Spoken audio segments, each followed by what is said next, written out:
ছেলে আমাদের বেডরুমে ডাবল বেড এনেছে বলে আমরা একসাথে ঘুমাব।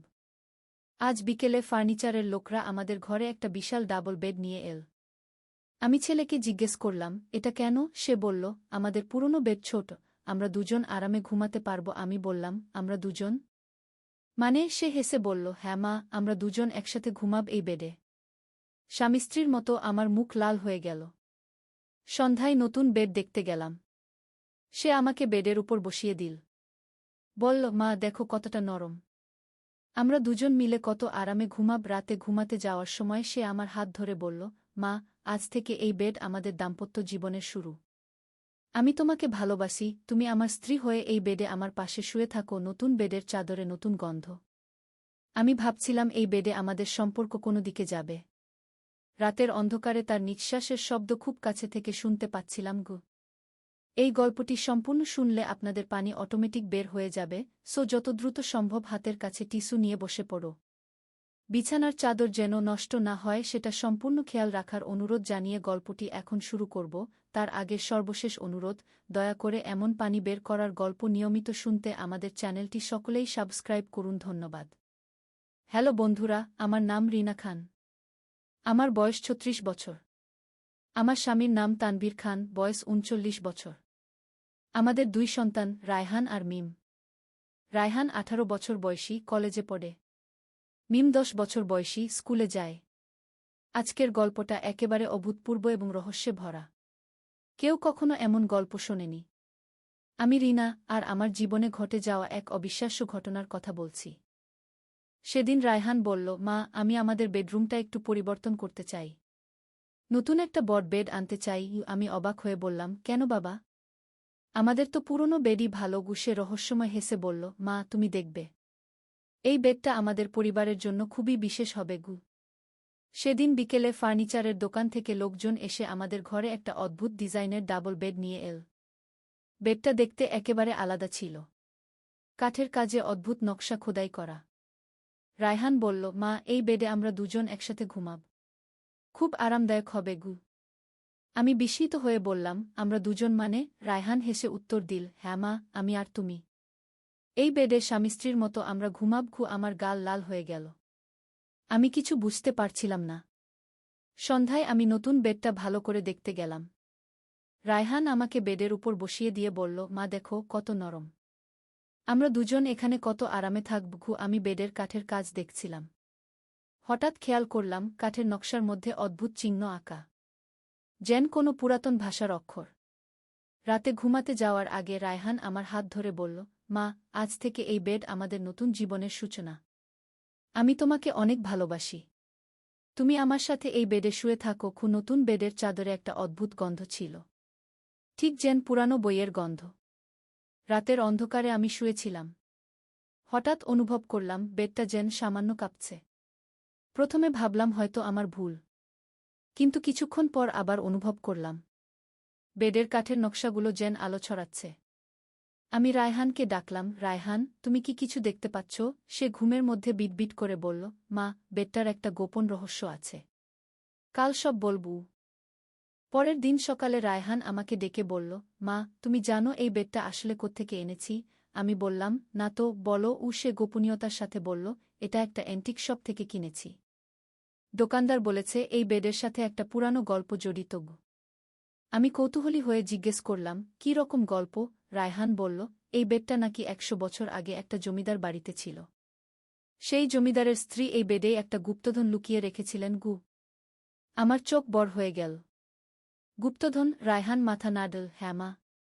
দোকানদার বলেছে এই বেডের কোথাও একটা গোপন চেম্বার আছে, সেখানে রত্নপাথর আর সোনার গহনা লুকানো গু। সেদিন থেকে আমি প্রতিদিন বেডটার দিকে অন্যভাবে তাকাতে লাগলাম। রাতে যখন শুই মনে হয় যেন কেউ আমাকে ডাকছে। বেডের কাঠের আওয়াজ শুনি।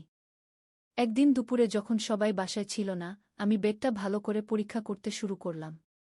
বেডের হেডবোর্ডে হাত দিয়ে চাপ দিতেই হঠাৎ একটা ছোট প্যানেল সরে গেল। ভেতরে একটা ছোট কুঠরি দেখলাম। হৃদয় দুরুদুরু করতে লাগল। আমি হাত ঢুকিয়ে দেখলাম ভেতরে একটা পুরানো কাপড়ে মোড়ানো কিছু একটা আছে। বের করে দেখি একটা পুরানো ডায়েরি আর একটা ছোট মানচিত্র। ডায়েরিটা খুলে দেখি সেখানে পুরানো বাংলায় লেখা। আমি কোনোমতে পড়তে পারলাম। সেখানে লেখা ছিল, যে ব্যক্তি এই বেডের রহস্য উদ্ঘাটন করবে সে পাবে অবিশ্বাস্য ধনসম্পদ। কিন্তু সাবধান, এই ধনের সাথে জড়িত আছে একটা অভিশাপ। আমার গা ছমছম করে উঠল। কিন্তু কৌতূহল আরও বেড়ে গেল। মানচিত্রটা দেখে বুঝলাম এটা আমাদের এলাকারই পুরানো মানচিত্র। একটা জায়গায় ক্রস চিহ্ন দেওয়া। সেদিন সন্ধ্যায় রায়হান ফিরে এলে আমি সব বললাম। সে অবাক হয়ে বলল, সত্যি মা? দেখাও তো। আমি ডায়েরি আর মানচিত্র দেখালাম। রায়হান উত্তেজিত হয়ে বলল, মা, আমরা এই রহস্যের সমাধান বের করব। পরের দিন সকালে আমরা মানচিত্র নিয়ে সেই জায়গায় গেলাম।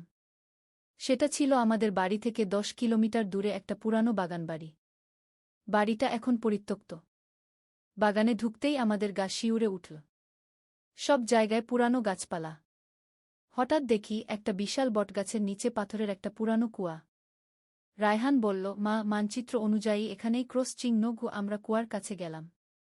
ভেতরে তাকিয়ে দেখি খুব গভীর, কিন্তু নিচে যেন কিছু একটা চিকচিক করছে। হঠাৎ রায়হান বলল, মা দেখো। আমি তাকালাম, কুয়ার পাশে একটা পুরানো লোহার সিন্দুক অর্ধেক মাটিতে পুঁতে আছে। আমরা দুজন মিলে সিন্দুকটা খুঁড়ে বের করলাম। সিন্দুক খুলতেই আমাদের চোখ ধাঁধিয়ে গেল। ভেতরে অসংখ্য সোনার মুদ্রা, হীরার গহনা আর রুবিপান্নার অলংকার। রায়হান চিৎকার করে বলল, মা, আমরা ধনী হয়ে গেছি। কিন্তু হঠাৎ আমার মনে পড়ল ডায়েরিতে অভিশাপের কথা। আমি রায়হানকে বললাম, বাবা, ডায়েরিতে তো অভিশাপের কথা লেখা ছিল। রায়হান হেসে বলল, মা, এগুলো সব কুসংস্কার। আমরা এই ধন নিয়ে খুশিতে থাকব। আমরা ধনসম্পদ নিয়ে বাড়ি ফিরলাম। কিন্তু সেদিন রাত থেকেই অদ্ভুত সব ঘটনা ঘটতে শুরু করল। প্রথমে শুনতে পেলাম আমাদের বাড়িতে অদ্ভুত আওয়াজ হচ্ছে। মাঝরাতে দরজা জানালা এমনিতেই খুলে যাচ্ছে। দ্বিতীয় রাতে দেখলাম আমাদের নতুন বেডের নকশাগুলো আলো ছড়াচ্ছে। এমন উজ্জ্বল আলো যে ঘরের সব কিছু দেখা যাচ্ছে। রায়হান ঘুমের মধ্যেও অস্থির হয়ে উঠল। তৃতীয় দিন সকালে আমি দেখলাম আমাদের ঘরের আয়নায় অন্য কারো প্রতিবিম্ব দেখা যাচ্ছে। একজন পুরানো জমানার মহিলা। তিনি আমার দিকে তাকিয়ে কিছু বলার চেষ্টা করছেন। রায়হান স্কুল থেকে ফিরে এসে বলল, মা, আমার খুব অদ্ভুত স্বপ্ন হচ্ছে। স্বপ্নে দেখি একজন বুড়ি আমাকে বলছে, ধন ফেরত দাও, নইলে তোমাদের পরিবারের ক্ষতি হবে। আমি ভয় পেয়ে গেলাম। সেদিন রাতে আমি ডায়েরিটা আবার পড়লাম। সেখানে আরও কিছু পাতায় লেখা ছিল, এই ধন শুধুমাত্র সেই পরিবারের যারা সত্যিকারের ভালোবাসা দিয়ে একে রক্ষা করবে। অন্য কেউ নিলে তাদের উপর নেমে আসবে দুর্ভাগ্য। চতুর্থ রাতে আরও ভয়ানক ঘটনা ঘটল। আমি শুনতে পেলাম বেডের ভেতর থেকে কান্নার আওয়াজ আসছে। একজন মহিলার কান্না। আমি রায়হানকে জাগিয়ে বললাম, শুনতে পাচ্ছ? সেও শুনতে পেল। রায়হান বলল, মা, আমি মনে করি আমাদের এই ধন ফেরত দেওয়া উচিত। আমিও একমত হলাম। পরের দিন আমরা সব ধনসম্পদ নিয়ে আবার সেই পুরানো বাগানবাড়িতে গেলাম। সিন্দুকটা আবার মাটিতে পুঁতে দিলাম। অদ্ভুত ব্যাপার হল, সিন্দুক পুঁতে দেওয়ার সাথে সাথেই আমার মনে একটা শান্তির অনুভূতি এল। সেদিন রাত থেকে আর কোনো অদ্ভুত ঘটনা ঘটল না। আমাদের বেডের নকশাগুলো আর আলো ছড়ায় না। আয়নায় কোনো অদ্ভুত প্রতিবিম্ব দেখা যায় না। কিন্তু এখানেই শেষ নয়। সপ্তাহ খানেক পর একদিন সকালে আমাদের দরজায় নক করল একজন বৃদ্ধ। তিনি বললেন, আমি সেই জমিদার বাড়ির উত্তরাধিকারী। আমার দাদিমার রেখে যাওয়া গল্প শুনেছি এই এলাকায় তার ধনসম্পদ লুকানো ছিল। আমি অবাক হয়ে বৃদ্ধের কথা শুনলাম। তিনি বললেন, আমার দাদিমা বলে গেছেন, যে পরিবার তার ধন খুঁজে পাবে আর সেটা লোভ না করে ফেরত দিয়ে দেবে, সেই পরিবারের জন্য তিনি বিশেষ আশীর্বাদ রেখে গেছেন। বৃদ্ধ ব্যক্তি আমাদের হাতে একটা ছোট্ট থলে দিয়ে বললেন, এটা আমার দাদিমার পক্ষ থেকে আপনাদের জন্য। আপনারা সৎ মানুষ প্রমাণিত হয়েছেন। থলেটা খুলে দেখি ভেতরে 3টা ছোট হীরার আংটি। বৃদ্ধ বললেন, এগুলো আপনাদের পরিবারের সুখশান্তির জন্য। একটা আপনার জন্য, একটা আপনার স্বামীর জন্য, আর একটা আপনার বড় ছেলের জন্য। আমি রায়হানের দিকে তাকালাম। সে খুশিতে হাসছিল। বৃদ্ধ চলে যাওয়ার আগে বললেন, আপনাদের বেডটাও একটা আশীর্বাদ পুষ্ট। সেখানে শুয়ে আপনারা সবসময় ভালো স্বপ্ন দেখবেন। সেদিন থেকে সত্যিই আমাদের পরিবারে অনেক ভালো ঘটনা ঘটতে শুরু করল। আমার স্বামী তানভীরের অফিসে প্রমোশন হল। মিমের স্কুলে ভালো রেজাল্ট হল। আর রায়হান কলেজে স্কলারশিপ পেল। কিন্তু সবচেয়ে অদ্ভুত ব্যাপার হল, আমাদের নতুন বেডে ঘুমালে সত্যিই ভবিষ্যতের স্বপ্ন দেখতে পাই। একদিন স্বপ্নে দেখলাম আমাদের পাশের বাড়িতে আগুন লাগবে। পরের দিনই সেটা সত্যি হল। কিন্তু আমি আগে থেকে জানতাম বলে ফায়ার সার্ভিসকে ডেকে দ্রুত আগুন নেভানো হল। আরেকদিন স্বপ্নে দেখলাম আমাদের এলাকায় বন্যা হবে। আমি সবাইকে সাবধান করে দিলাম। সত্যিই ৩ দিন পর বৃষ্টিতে বন্যা হল। কিন্তু আমাদের এলাকার সবাই আগে থেকে প্রস্তুত ছিল। এভাবে দিন যেতে লাগল। আমাদের বেডটা যেন একটা জাদুকরি বেড হয়ে উঠেছে। রায়হান বলল, মা, আমি বুঝতে পারছি। এই বেডটা শুধু ঘুমানোর জন্য নয়। এটা আমাদের পরিবারের ভবিষ্যৎ রক্ষা করার জন্য। একদিন রাতে স্বপ্নে দেখলাম আমাদের পরিবারে একটা বড় বিপদ আসবে। কিন্তু সেই বিপদ থেকে আমরা রক্ষা পেতে পারি যদি আমরা একটা বিশেষ কাজ করি। স্বপ্নে দেখলাম আমাদের বাড়ির পেছনে একটা পুরানো কুয়া আছে, সেখানে একটা গুপ্ত সুড়ঙ্গ আছে। পরের দিন সকালে আমি রায়হানকে স্বপ্নের কথা বললাম। আমরা বাড়ির পেছনে গিয়ে দেখি সত্যিই সেখানে একটা পুরানো কুয়া আছে, যেটা আমরা আগে খেয়াল করিনি। রায়হান একটা দড়ি নিয়ে কুয়ায় নামল। কিছুক্ষণ পর চিৎকার করে বলল, মা, এখানে সত্যিই একটা সুড়ঙ্গ আছে। আর এই সুড়ঙ্গ যেন অনেক দূর পর্যন্ত চলে গেছে। আমিও সাহস করে কুয়ায় নামলাম। দেখলাম কুয়ার একপাশে একটা গোপন দরজা। দরজাটা খুলতেই একটা লম্বা সুড়ঙ্গের দেখা পেলাম। সুড়ঙ্গের ভেতরে মৃদু আলো জ্বলছে। আমরা সুড়ঙ্গ দিয়ে হাঁটতে শুরু করলাম। প্রায় আধ ঘন্টা হাঁটার পর দেখলাম সুড়ঙ্গটা একটা গুহায় গিয়ে শেষ হয়েছে। গুহার ভেতরে দেখলাম দেয়ালে অসংখ্য পুরানো চিত্রকর্ম আঁকা। আর মাঝখানে একটা পাথরের মঞ্চ। রায়হান বলল, মা, এখানে যেন কোনো পুরানো মন্দির বা উপাসনাগার ছিল। আমি পাথরের মঞ্চের কাছে গেলাম। সেখানে একটা পুরানো বই রাখা। বইটা খুলে দেখি সেখানে অদ্ভুত সব ছবি আর লেখা। হঠাৎ গুহার ভেতরে একটা কণ্ঠস্বর ভেসে এল। তোমরা এখানে কেন এসেছ? আমরা দুজনে ভয় পেয়ে গেলাম। কিন্তু কাউকে দেখতে পেলাম না। আমি কাঁপা গলায় বললাম, আমরা ভুল করে এসেছি। আমরা চলে যাচ্ছি। কিন্তু কণ্ঠস্বর আবার বলল, না, তোমরা ভুল করে আসনি। তোমাদের আসার কথা ছিল। রায়হান সাহস করে জিজ্ঞেস করল, আপনি কে? আমরা আপনাকে দেখতে পাচ্ছি না। কণ্ঠস্বর বলল, আমি এই স্থানের রক্ষক। ১০০ বছর ধরে এখানে আছি। তোমরাই প্রথম মানুষ যারা আমার ধনসম্পদ ফেরত দিয়েছ। আমি অবাক হয়ে বললাম, আপনি কি সেই জমিদার পত্নী? কণ্ঠস্বর হেসে বলল, হ্যাঁ, আমি রানী বেগম। আমার স্বামী ছিলেন এই এলাকার জমিদার। আমি আমার সব ধনসম্পদ এখানে লুকিয়ে রেখেছিলাম। রানী বেগমের আত্মা আমাদের বলল, তোমরা সৎ মানুষ বলে আমি তোমাদের একটা বিশেষ উপহার দিতে চাই। এই গুহায় আছে জ্ঞানের ভাণ্ডার। যে কেউ এই বই পড়বে সে ভবিষ্যৎ দেখতে পাবে। আমি উত্তেজিত হয়ে বললাম, সত্যি? তাহলে আমি যে স্বপ্ন দেখি সেগুলো? রানী বেগম বললেন, হ্যাঁ, তোমার বেডের আশীর্বাদে তুমি ভবিষ্যৎ দেখতে পাচ্ছ। এই ক্ষমতা তুমি ভালো কাজে ব্যবহার করবে।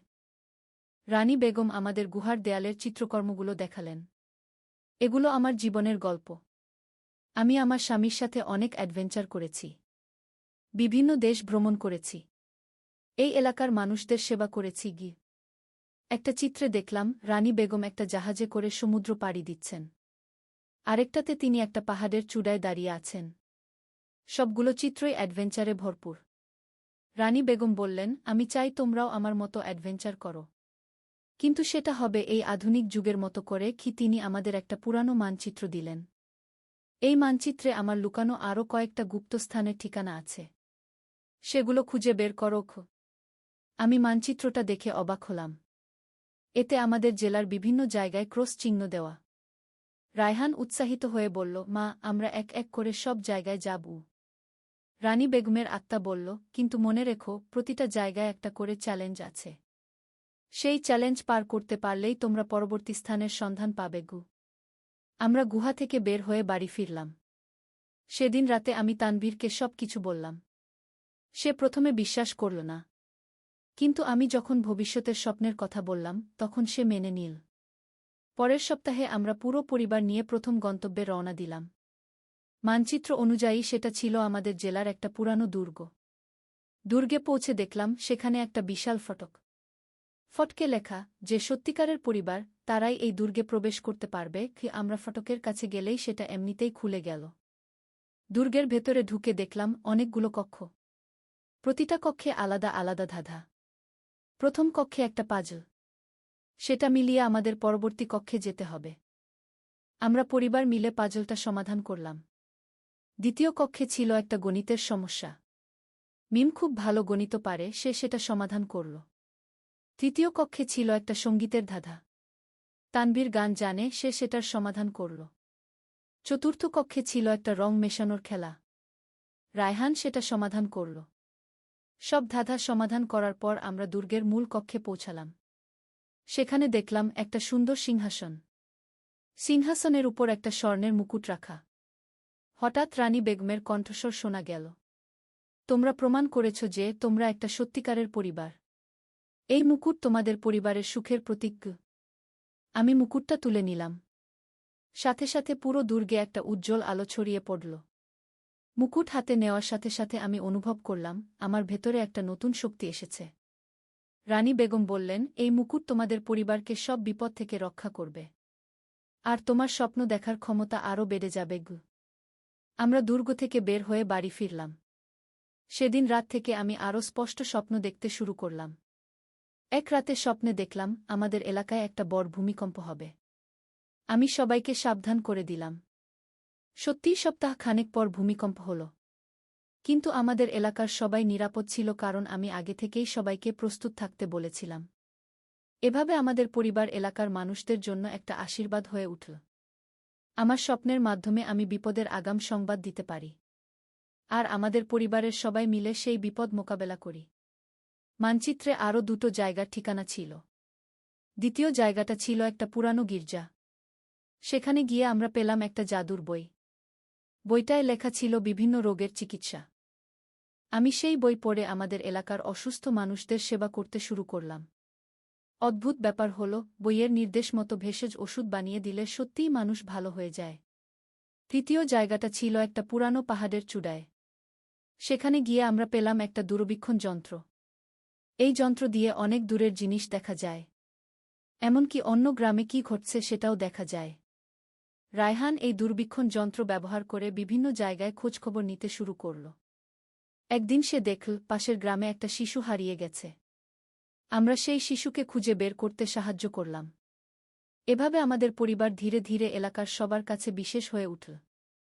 মানুষ আমাদের কাছে সাহায্যের জন্য আসতে শুরু করল। কিন্তু একদিন আমি স্বপ্নে দেখলাম আমাদের পরিবারে একটা বড় পরীক্ষা আসবে। এমন একটা সমস্যা যেটা আমাদের সবার একসাথে মিলে সমাধান করতে হবে। স্বপ্নে দেখলাম আমাদের এলাকায় একটা বিরাট ঝড় আসবে। সেই ঝড়ে সবার ঘরবাড়ি ভেঙে যাবে। কিন্তু আমাদের কাছে যে জাদুকরি জিনিসগুলো আছে সেগুলো দিয়ে আমরা সবাইকে রক্ষা করতে পারব। আমি পরিবারের সবাইকে স্বপ্নের কথা বললাম। তানভীর বলল, তাহলে আমাদের প্রস্তুতি নিতে হবে। খিমিম বলল, মা, আমরা সবাইকে সাহায্য করব। রায়হান বলল, আমি দূরবীক্ষণ যন্ত্র দিয়ে ঝড়ের গতিপথ দেখব। 3 দিন পর সত্যিই একটা ভয়ানক ঝড় এল। কিন্তু আমরা আগে থেকেই সবাইকে নিরাপদ জায়গা সরিয়ে নিয়ে গিয়েছিলাম। আমাদের মুকুটের শক্তিতে আমরা একটা সুরক্ষা ঢাল তৈরি করলাম যেটা আমাদের এলাকাকে রক্ষা করল। ঝড়ের পর সবাই আমাদের ধন্যবাদ দিল। কিন্তু আমরা জানতাম এটা সব রানী বেগমের আশীর্বাদ। একদিন রানী বেগমের আত্মা আবার আমাদের সাথে কথা বলল। তিনি বললেন, তোমরা প্রমাণ করেছ যে তোমরা আমার যোগ্য উত্তরাধিকারী। এখন আমি শান্তিতে পরলোকে চলে যেতে পারব। আমি বললাম, আপনি চলে গেলে আমরা কি করব? রানী বেগম হেসে বললেন, তোমাদের কাছে এখন সব ক্ষমতা আছে। তোমরা এই এলাকার মানুষদের সেবা করে যাও। আর মনে রেখো, সত্যিকারের শক্তি হল ভালোবাসা আর একসাথে থাকা। সেদিনের পর থেকে আমরা আর রানী বেগমের কণ্ঠস্বর শুনিনি। কিন্তু আমাদের জাদুকরি বেড, মুকুট, বই আর দূরবীক্ষণ যন্ত্র সব কিছুই কাজ করতে থাকল। আমি এখন নিয়মিত স্বপ্ন দেখে মানুষদের বিপদের আগাম সতর্কতা দিই। রায়হান দূরবীক্ষণ যন্ত্র দিয়ে হারিয়ে যাওয়া জিনিস খুঁজে দেয়া। তানভীর মুকুটের শক্তিতে এলাকার নিরাপত্তা রক্ষা করে। আর মিম জাদুর বই থেকে পড়ে অসুস্থ মানুষদের সেবা করে। এভাবে আমাদের পরিবার হয়ে উঠেছে এই এলাকার রক্ষক। আমাদের ঘরের সেই বিশেষ বেডটা এখনও আমাদের শক্তির উৎস। প্রতি রাতে সেখানে ঘুমিয়ে আমরা নতুন নতুন স্বপ্ন দেখি, নতুন নতুন উপায় খুঁজে পাই মানুষের সেবা করার। রায়হান এখন বলে, মা, এই বেডে আমরা একসাথে ঘুমিয়ে যে স্বপ্ন দেখি সেগুলো শুধু স্বপ্ন নয়, সেগুলো আমাদের ভবিষ্যতের দিকনির্দেশনা। আমি এখন বুঝতে পারি আমাদের পরিবারের এই অ্যাডভেঞ্চার আসলে একটা মহৎ উদ্দেশ্যে। আমরা শুধু নিজেদের জন্য নয়, পুরো এলাকার মানুষের জন্য কাজ করছি। এখনও প্রতি রাতে আমি সেই বিশেষ বেডে ঘুমাই। স্বপ্নে দেখি নতুন নতুন অ্যাডভেঞ্চারের কথা। আর সকালে ঘুম থেকে উঠে সেই অ্যাডভেঞ্চার বাস্তবায়ন করি। আমাদের এই গল্প শুনে অনেকে বিশ্বাস নাও করতে পারে, কিন্তু আমি জানি এটা সত্যি। আমাদের সেই বিশেষ বেড, যেটায় আমরা একসাথে ঘুমাই, সেটাই আমাদের সব রহস্যময় অ্যাডভেঞ্চারের শুরু। আজ রাতে ঘুমানোর আগে রায়হান আমার হাত ধরে বলে, মা, আমাদের এই বেডে যে স্বপ্ন আসে সেগুলো দিয়ে আমরা আগামীকাল আরও ভালো কিছু করব। আর আমি হেসে বলি, হ্যাঁ বাবা, আমাদের এই পারিবারিক বন্ধন আর রহস্যময় যাত্রা চলতেই থাকবে গি। এই গল্পের মাধ্যমে আমি বুঝেছি, পরিবারের সবাই মিলে একসাথে থাকলে যে কোনো রহস্য সমাধান করা সম্ভব। আর ভালোবাসা দিয়ে যে কোনো অভিশাপকেও আশীর্বাদে পরিণত করা যায়। আমাদের এই অ্যাডভেঞ্চার এখনও শেষ হয়নি। প্রতিদিন নতুন নতুন রহস্য আর চ্যালেঞ্জের মুখোমুখি হই। কিন্তু আমাদের পরিবারের একতা আর রানী বেগমের আশীর্বাদে আমরা সব কিছু মোকাবেলা করতে পারি। এই গল্পটা শুনে আপনারা নিশ্চয়ই বুঝতে পেরেছেন, আসল রোমাঞ্চ হল পরিবারের সাথে একসাথে অ্যাডভেঞ্চার করা। আর সবচেয়ে বড় ধনসম্পদ হল পরিবারের ভালোবাসা। আমাদের এই রহস্যময় যাত্রা আজও চলমান। প্রতি রাতে আমি আর রায়হান একসাথে সেই বিশেষ বেডে ঘুমিয়ে নতুন স্বপ্ন দেখি। আর পরের দিন সেই স্বপ্ন অনুযায়ী নতুন অ্যাডভেঞ্চারে বের হই। এই গল্পটাই হল আমাদের পরিবারের সবচেয়ে বড় রহস্যময় অ্যাডভেঞ্চার। একটা সাধারণ বেড থেকে শুরু হয়ে আমাদের জীবন হয়ে উঠেছে একটা অবিশ্বাস্য রূপকথার গল্প। একদিন আলী সাহেব সোহেলের অফিসে এলেন।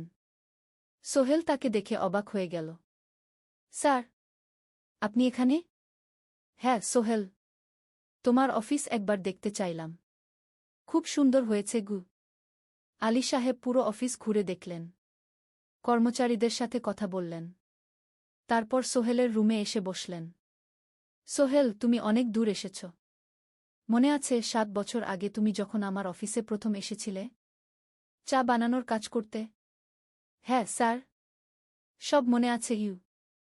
আমি গর্বিত যে আমি তোমাকে একটা সুযোগ দিয়েছিলাম, আর তুমি সেই সুযোগকে কাজে লাগিয়েছ।